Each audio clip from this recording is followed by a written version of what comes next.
Assalamualaikum warahmatullahi wabarakatuh. Yang saya hormati Bapak Edi Susilo, MHI selaku dosen pengampu. Di sini saya akan menjelaskan tentang 4 kewajiban terhadap jenazah. Sebelum lanjut ke materi, izinkan saya memperkenalkan diri. Nama saya Elpa, NPM 2221020254, Prodi Hukum Tata Negara.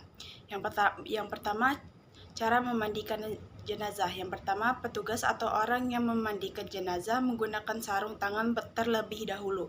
Yang kedua, setelah berniat, periksa terlebih dahulu kuku jenazah. Apabila panjang, hendaknya dipotong hingga memiliki ukuran panjang yang normal. Apabila ada luka, ditutup terlebih dahulu.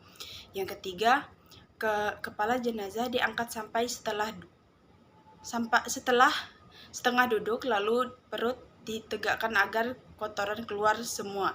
Yang keempat, selanjutnya siram keluar tubuh jenazah hingga kotoran yang keluar dari dalam perut tidak ada yang menempel di tubuh jenazah.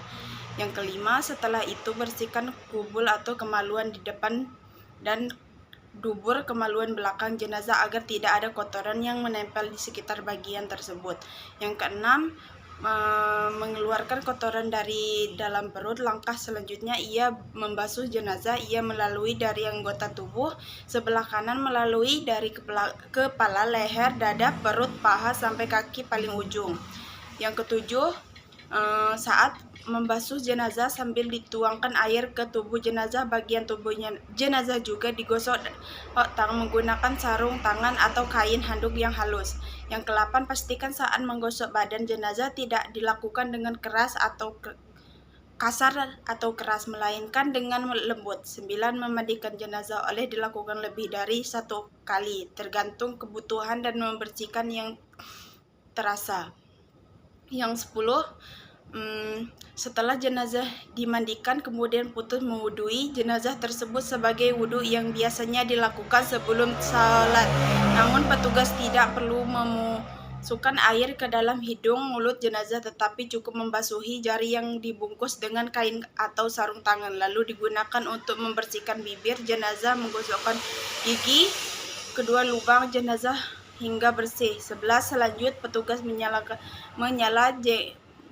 jenggot dan mencuci rambut jenazah menggunakan air perasan daun bidari, kapur baru, pewangi, lalu bisa perasaan bidadari tersebut digunakan untuk membasuh sekujur tubuh jenazah. Yang 12, setelah proses pemandian jenazah selesai dilakukan, jenazah dikeringkan dengan handuk. Sampai sini proses pemandian jenazah sudah selesai dan langkah selanjutnya ialah mengkafani jenazah. Cara mengkafani jenazah: letakkan 5 utus tali, yakni 3 panjang dan 3 pendek. Sebanyak 3 tali panjang digunakan untuk sikut pinggang dan lutut, sedangkan 2 tali pendek untuk mengikat ujung kepala atau pocong untuk ujung kaki. Gelar kain ke-1, kain pembungkus seluruh tubuh. Gelar kain kedua, pembungkus seluruh tubuh di sebelah kain ke-1. Buat baju kurung tidak berjahit dengan kain ketiga. Cara dengan mengukur panjang badan jenazah dari punggung hingga kaki.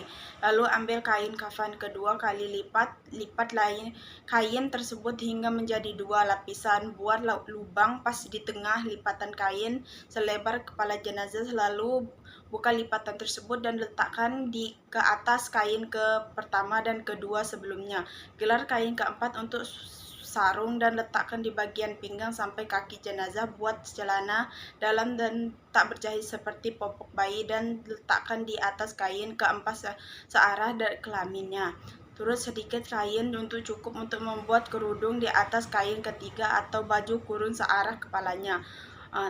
Taruhlah kehamparan kepala serbuk kayu cendana dan wewangian di atas susunan kain tersebut. Kemudian angkat jenazah dan letakkan di atas kain kafan untuk telah disiapkan tadi. Tutup dahi, hidung, kedua telapak tangan, lutut, jari-jari kaki jenazah dengan kapal, termasuk lubang dubur, lubang hidung dan kedua telinga. Mulailah membungkus jenazah dengan diawali dengan mengenakan celana dalamnya, lalu membungkus dengan sarungnya, mengenakan kerudungnya, memasang baju kurungnya dengan memasukkan kepala jenazah pada lubang baju kurung. dan menutup kembali baju kurung yang telah dibuka bagian depannya, lalu bungkus dengan kain kedua dan disusun kain ke satu. Ikat bagian siku, pinggung, lutut, kaki, dan di atas kepala dengan tali yang telah disiapkan tadi. Tata cara menguburkan jenazah dalam Islam berdasarkan urutan dan tahapannya. Jenazah diangkat untuk diletakkan di dalam kubur lalu secara perlahan. Jenazah dimasukkan ke dalam kubur dimulai kepala terlebih dahulu dan dilakukan lewat arah kaki. Jika tidak memungkinkan, boleh menurunkannya dari arah kiblat. Di dalam liang lahat, jenazah diletakkan dalam posisi miring di atas lambung kanan bagian bawah dan menghadap kiblat. Pipi dan kaki jenazah supaya ditempelkan ke tanah dan membuka kain kafannya. Begitu pula tali-tali pengikat dilepas. Waktu menurunkan jenazah ke liang lahat, hendaknya membaca doa sebagai berikut. Bismillah wa ala millati Rasulillah, yang artinya dengan menyebut nama Allah dan berdasarkan milah ajarkan tuntunan Rasulullah.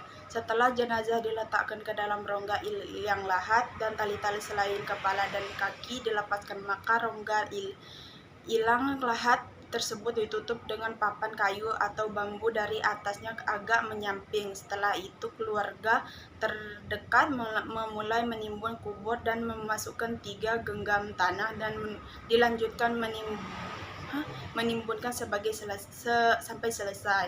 Hendaklah meninggalkan makam kira-kira sejengkal sebagai tanda agar tidak dilanggar kehormatannya. Kemudian ditaburi dengan bunga sebagai tanda sebuah makam dan diperciki air yang harum dan wangi.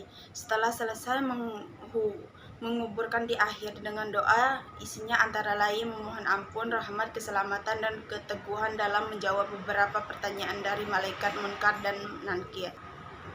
Yang terakhir, cara mensolatkan jenazah. Yang pertama, membaca niat dalam hati, lalu membaca surat Al-Fatihah.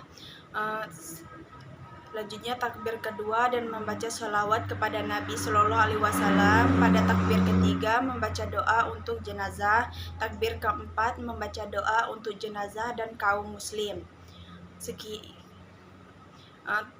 Terakhir salam dengan menghadap kanan lalu ke kiri. Sekian presentasi saya akhiri. Billahi taufiq wal hidayah. Wassalamualaikum warahmatullahi wabarakatuh.